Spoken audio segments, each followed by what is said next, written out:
Oi, pessoal, tudo bem? Então, segue as minhas dicas para que você possa construir e realizar uma avaliação com propriedade. Nos vídeos anteriores, eu falei do primeiro contato com o seu paciente e alguns detalhes que você precisa saber na prática. E agora eu vou falar sobre a anamnese e seus detalhes. Lembra que falei que foi um paciente de 9 anos de idade com o diagnóstico de DI que me despertou justamente para o processo da avaliação neuropsicológica? Era um paciente que fazia tratamento psicológico comigo já há algum tempo. E a psicoterapia, gente, acontece independente do diagnóstico do paciente, não é isso? Então, foi quando eu parti para fazer a avaliação neuropsicológica, né, aquele perfil neuropsicológico que nós necessitávamos, eu descobri que tinha algumas informações que eu não tinha. Então, eu tinha que fazer uma outra anamnese, desta vez direcionada para a avaliação neuropsicológica. Porque a neuropsicologia ela tem alguns critérios e alguns assuntos, né, algumas informações que você precisa que é diferente da psicoterapia, tá?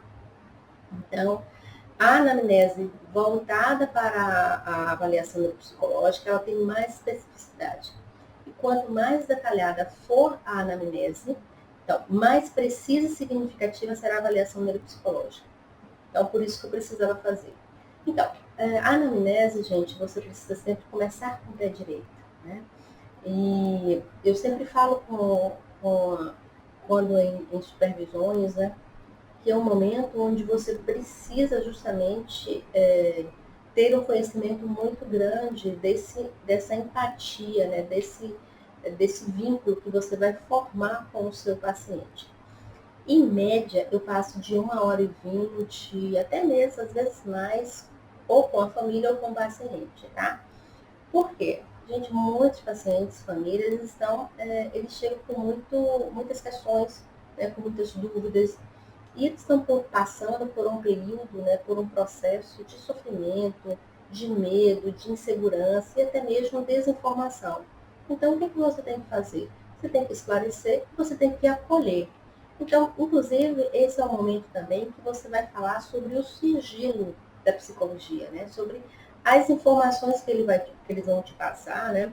As informações que ele vai passar para você, você precisa informar para ele que há um sigilo, todo um critério de sigilo, inclusive se você quiser, cite também o código de ética. É extremamente importante que ele conheça que você tem uma responsabilidade com aquela história que ele está te contando, tá? Então, eu sempre falo, evite ficar na frente do paciente sem explicar justamente o que está acontecendo. Né? Eu falei também dessa importância da gente falar dos critérios, do todo o processo da avaliação neuropsicológica. Uma coisa também que eu aprendi na prática, principalmente com crianças e adolescentes, e até mesmo de idosos, né? Principalmente com queixa de memória, é que às vezes a família não gosta de falar na frente do paciente, né? Na frente da criança ou do pai, porque tem coisas que ela fica meio, né, no osso. Então, o que eu oriento nesse caso? Que a família não leve esse paciente que eu vou fazer a avaliação, que vai ser submetido. Ela vai, tanto a família, né, ela vai ficar mais à vontade. Então, o que a gente precisa? A gente precisa agora é o quê? É escolher o modelo de anamnese. Gente, a anamnese é um script, né, é um protocolo que você tem que quando você, por exemplo, recebe na clínica, você vai perguntar, fazer alguns tipos de pergunta para ele. Então, você tem que escolher um modelo que mais se adeque ao seu conhecimento. Porque o que eu vejo nas minhas, o que eu tenho percebido nas minhas supervisões é que às vezes as pessoas escolhem uma anamnese de internet ou de livros e elas não têm muita propriedade do que está sendo perguntado ali. Então, às vezes você fica engessado na frente desse paciente. Então, esse modelo eu digo que não serve para você. Tá? Uma outra coisa é que, lembra que eu falei no início, né, da importância daquele primeiro contato telefônico, que você precisa falar, né, perguntar ao paciente qual é a idade dele? Porque quando eu recebo, gente, o paciente ou essa família, eu já tenho uma pasta para esse paciente, contendo contrato de avaliação psicológica, autorização, questionários, inventários, tudo de acordo com a idade. Então, o que precisa conter na anamnese, né? O que você precisa buscar de informação, tá? Escolaridade e qualidade do desempenho escolar. Não importa qual o grau, né? Se ele é pós-doutor, né? Pós-doutor ou não. Por quê? Porque, por exemplo, se você precisar avaliar sobre o TDAH adulto, você precisa todo esse histórico escolar, pelo menos o conhecimento, né, dessa qualidade do desempenho dele.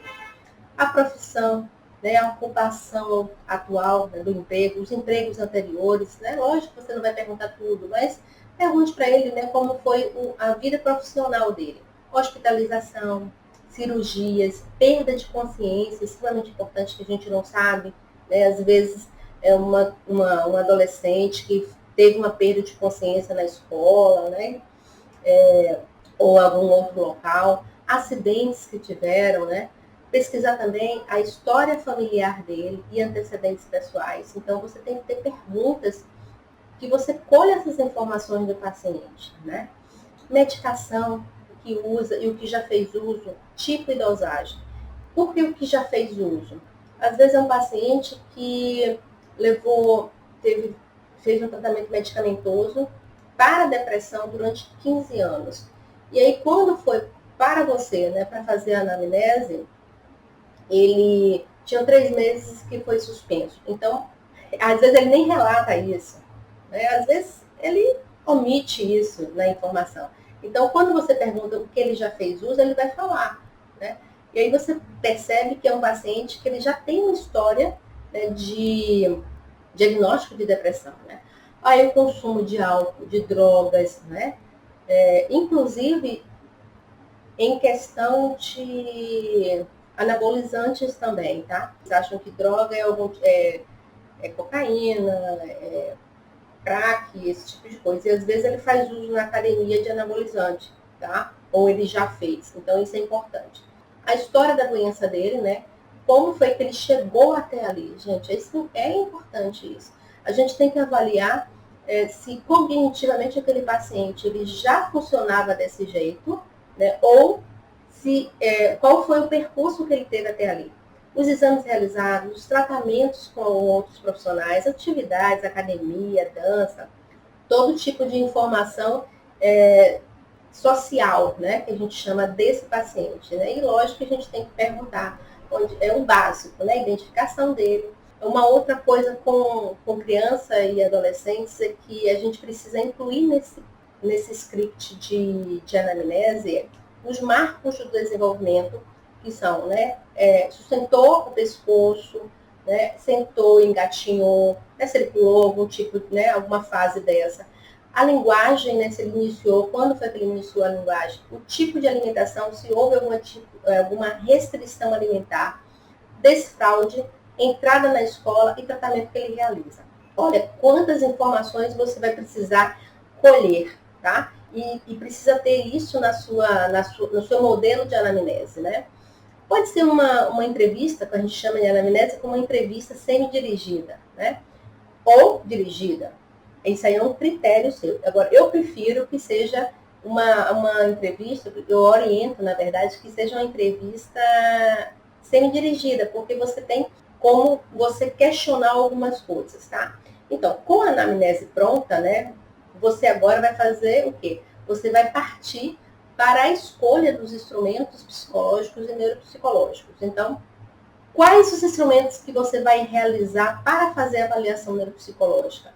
E aí tem um detalhe bem importante que quando você faz a anamnese, você já sabe qual é a demanda ou a solicitação da família ou do médico ou de um outro profissional, mas você tem que responder a essa demanda, tá?